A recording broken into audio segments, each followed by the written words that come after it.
Abdou, vous avez la parole.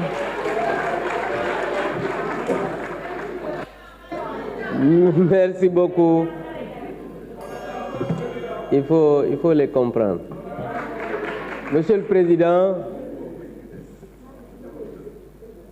Monsieur le ministre de l'Intérieur, Monsieur le ministre des Finances, Monsieur le ministre du Travail, Mesdames, Messieurs les collaborateurs des ministres, mes très chers collègues. Monsieur le ministre de l'Intérieur, je voudrais vous saluer et vous féliciter pour votre nomination à la tête de cet important département.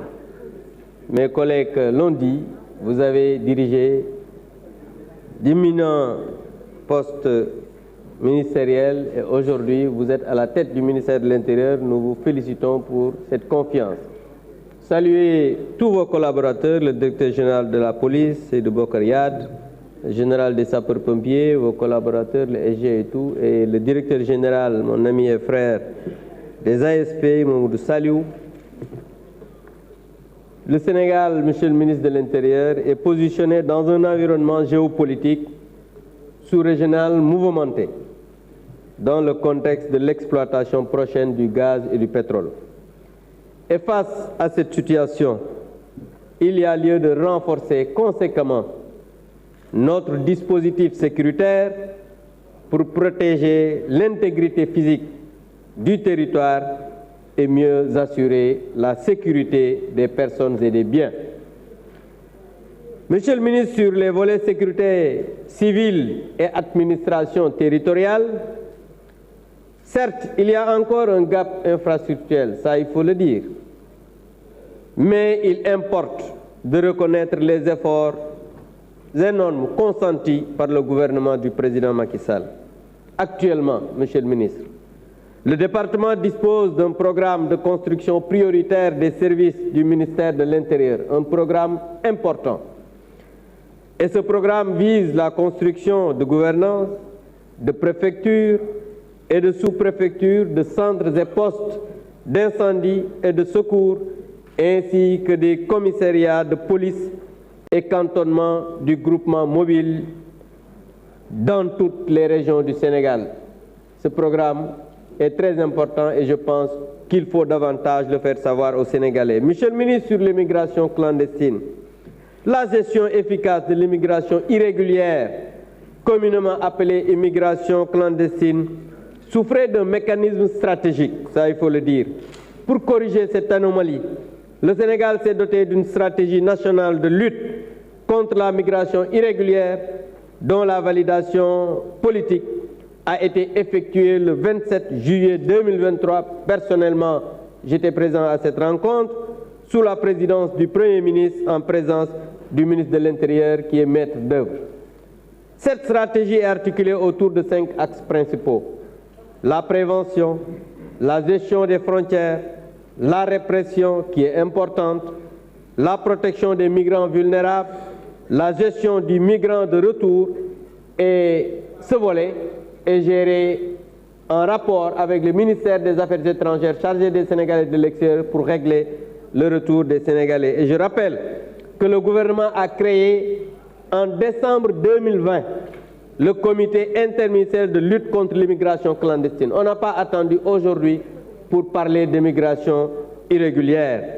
Et par rapport aux perspectives, Monsieur le ministre, je pense qu'il faut finaliser la mise en jour de la politique nationale migratoire dont le processus d'élaboration date de 2018.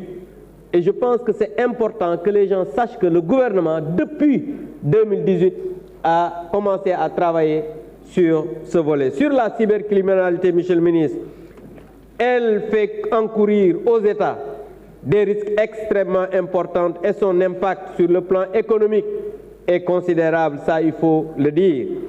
Par conséquent, Monsieur le ministre, il faut renforcer les moyens d'intervention irrélatifs et privilégier l'approche de coopération internationale pour faire face à ce phénomène qui constitue une menace très sérieuse. Je salue l'entrée dans sa phase 2, Monsieur le ministre, du projet de lutte contre la cybercriminalité en 2023 du ministère qui s'inscrit dans le cadre de l'intensification de la lutte contre la grande criminalité. Monsieur le ministre, je vous invite à poursuivre les actions importantes du département pour renforcer la protection des personnes et des biens et d'assurer une meilleure présence de l'État dans tous les échelons du territoire. Monsieur le ministre, certains de mes collègues disent que nous avons le régime le plus impopulaire. Je voudrais leur dire que depuis 1960, nous avons le régime le plus populaire de ce pays. Et j'en veux pour preuve, jamais, je dis bien jamais dans ce pays, il y a eu une coalition qui a aussi duré que Benno Bokk Yakaar. Et je dis bien que nous avons un président de la République qui ne perdra jamais des élections s'il plaît à Dieu.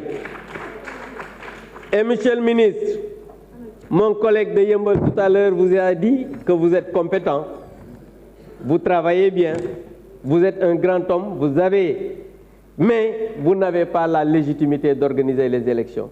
Moi, je m'inscris en faux par rapport à ces déclarations. Et je dis pourquoi. Monsieur le ministre, vous avez les compétences, mais aussi la légitimité d'organiser des élections libres, transparentes et démocratiques dans ce pays. Parce que vous êtes un homme d'une grande valeur et vous tirez votre légitimité de ce grand homme qui s'appelle le président Macky Sall, qui vous a fait confiance en vous nommant à la tête de ce département ministériel. Il faut que les gens sachent que le Sénégal n'est plus dans cette période où on peut tripatouiller des élections. Ça, il faut que les gens le comprennent. Quelqu'un l'a dit ici. Si des élections pouvaient être tripatouillées, waa koñ bi xam ngeen ne du ngeen fi ñëw. Et pourtant, vous êtes là, avec Aïb. Donc je pense que quand même ceux qui sont de l'opposition, mais qui sont des démocrates, des non-inscrits, mais qui sont des démocrates. Et je voudrais citer Mariétou Dieng qui m'a chargé de vous dire qu'il remercie le département ministériel parce qu'à Keur Massar pour cette caserne, mais aussi le renforcement de la sécurité à Keur Massar. Cela veut dire quoi? Cela veut dire que, monsieur le ministre, vous êtes en train, avec vos hommes, vos collaborateurs, de faire un travail extraordinaire à la tête de ce département. Certains l'ont dit tout à l'heure, xam nga Sénégal moom Ami Ndiaye léegi wax na ko boo ko laalee mujjee ci namm naa la xam nga kooku dangara wàññeeku na. C'est pourquoi nous faisons tout pour leur faire comprendre te xam nañ ko nag sax ne réew mi jàmm rekk ñu jig parce que depuis ñu commencé cette session budgétaire, monsieur le ministre, vous nous suivez, vos collaborateurs nous suivent, mais xam nga ne fii jàmm rekk fi am parce que réew mi dafa war a dal parce que ñii nag nekk dans le gouvernement non ku ne xam ne duñu ay ragal ku ne xam ne duñu dellu ginnaaw waaye ku leen wokk ñu xuri la.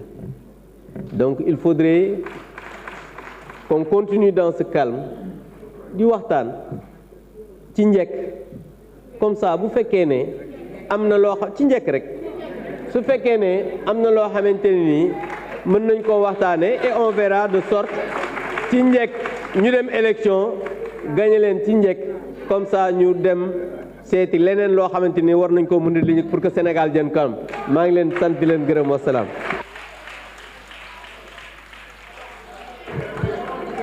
Merci, chers collègues. La liste des orateurs est épuisée.